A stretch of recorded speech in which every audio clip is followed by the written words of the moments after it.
সাধারণ সম্পাদক, আমাদের সবার প্রিয়, সবার অতি পছন্দের, অতি সুদর্শন উজ্জ্বল ভাই, তার জন্য জোরে একটা করতালি হবে।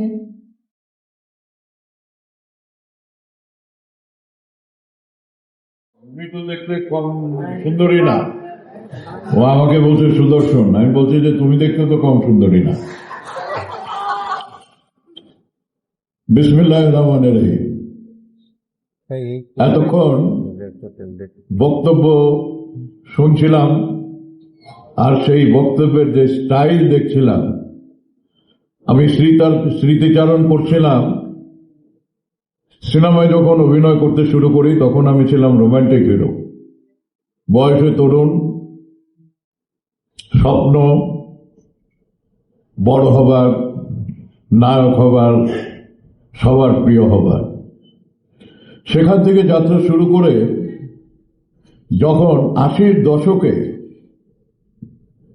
অ্যাকশন হিরো হলাম, মানে প্রতিবাদী নায়ক, ঠিক যারা রাজনীতির সঙ্গে সম্পৃক্ত এখানে তাদের বক্তব্যের মধ্যে আমি নিজেকে দেখছিলাম পর্দায়।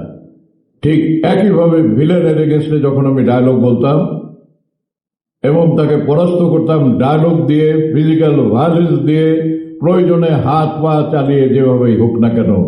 যেভাবে আমাদের উত্তরের ছাত্র দলের সভাপতি শামীম বিপ্লবের সময় কিছুক্ষণ আগেও আমাকে একটা ভিডিও দেখাচ্ছিল, অকারণে সে পুলিশের এগেন্স্টে একাই হ্যান্ড গ্রেনেড চার্জ করে যাচ্ছে, একাই মানে বোম মেরে যাচ্ছে। হিরোরা সবসময় এরকমই হয়। তো আজকে যারা মঞ্চে উপবিষ্ট আছেন সেই সব হিরোদের মধ্যে শামসুজ্জামান দুদু ভাই, যিনি ভাইস চেয়ারম্যান বিএনপি, আমাদের নেতা, আমারও নেতা। শামীমের কথা কিছুক্ষণ আগে বললাম। আর হিরোদের সবসময় ফলোয়ার থাকে, দেখলাম শামীমেরও হল ভর্তি ফলোয়ার।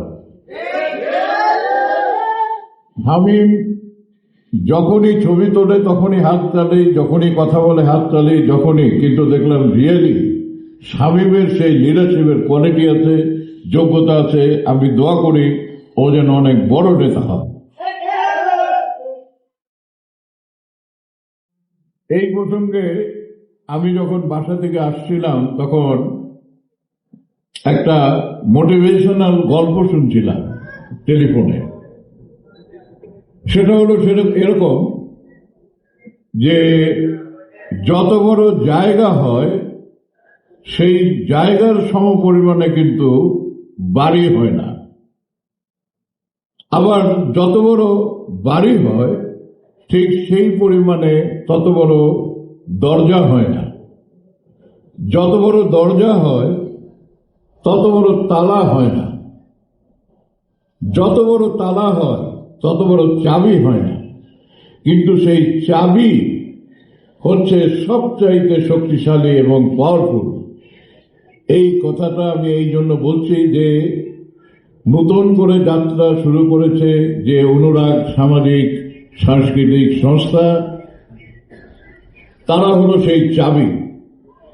সেই চাবি এত পাওয়ারফুল হয় যে তৃণমূল যারা শুরু করে তারা প্রথমে যে অবস্থানে থাকে, কিন্তু তার উপরে সমস্ত বিল্ডিং এর সিকিউরিটি সবকিছু তার উপরে নির্ভরশীল থাকে। ঠিক আমি মনে করি যে আমাদের এই সংস্কৃতির এই চাবি হবে হচ্ছে আমাদের এই অনুরাগের যে সমস্ত নেতৃবৃন্দ এটাকে পরিচালনা করবেন, এবং তারা সারা দেশ থেকে, তৃণমূল থেকে শুরু করে সারা দেশ থেকে সংস্কৃতির সঙ্গে যারা সম্পৃক্ত তাদেরকে তুলে ধরে নিয়ে আসবেন এবং আমাদের জাতীয়তাবাদী যে শক্তি আছে, বাংলাদেশের যে সংস্কৃতি আছে, বাংলাদেশের নিজস্ব যে চলচ্চিত্র আছে, বাংলাদেশের নিজস্ব যে গান আছে, বাংলাদেশের নিজস্ব যে শিল্পী আছে, লেখক আছে, কবি, সাহিত্যিক, সাংবাদিক আছে, তাদেরকে সুন্দর করে প্রতিষ্ঠিত করতে হবে। এই ওয়ালা করতে হবে আজকে এই শুভ সূচনায় অনুরাগ সামাজিক সাংস্কৃতিক সংস্থাকে। এটা একটা আপনাদের কাছে আমার দাবি। এবং আমি যেহেতু অভিনেতা ছিলাম, অভিনেতা আছি, অভিনেতা সবসময়ই থাকব, বিনোদন কিন্তু একমাত্র সংস্কৃতি না। আমাদের প্রতিনিয়ত যা কিছু চর্চা হয়, যেভাবে আমরা চলি, যেভাবে আমরা বলি, যেভাবে আমরা পোশাক পরি, যেভাবে আমাদের প্রতিদিন সকাল হয়, সন্ধ্যা হয়, রাত হয়, আবার নতুন একটা দিন পাই, ঠিক সংস্কৃতি হচ্ছে একটা চলমান প্রক্রিয়া মানুষের জীবনে। যে জন্য আমরা বলি সংস্কৃতি হচ্ছে সমাজের দর্পণ, আয়না। সংস্কৃতি এই আয়নায় দেশ এবং জাতিকে, প্রতিটি মানুষকে দেখাতে হবে। এই দায়িত্ব শুধুমাত্র বিনোদনের জন্য নয়, এই দায়িত্ব শুধুমাত্র যারা গান বাজনা করেন, যারা লেখেন তাদের উপরে নয়। আমি মনে করি যারা আপনারা রাজনীতির সঙ্গে সরাসরি জড়িত, আমরা যারা রাজনীতির সঙ্গে আছি, সংস্কৃতির সঙ্গে আছি, রাজনীতি হচ্ছে এমন একটা চর্চা যেটা সরাসরি সমস্ত জনগণের সঙ্গে মেলবন্ধন ঘটাতে হয়, সরাসরি মানুষের কাছে যেতে হয়, সরাসরি মানুষকে দলের আদর্শকে বলতে হয়, সরাসরি মানুষকে বলতে হয় যে আমরা দেশ এবং জাতির মঙ্গলের জন্য উৎসর্গ করে দিয়েছি নিজেকে, আমার আদর্শ এটা, আমার আইডিয়ালস এটা, যেটা আমরা কিছুক্ষণ আগে শুনেছি 31 দফা দাবির মধ্যে আমাদের ভারপ্রাপ্ত চেয়ারম্যান জনাব তারেক রহমান বলেছেন, এবং সেটা তিনি কার্যকরী করবেন ইনশাআল্লাহ।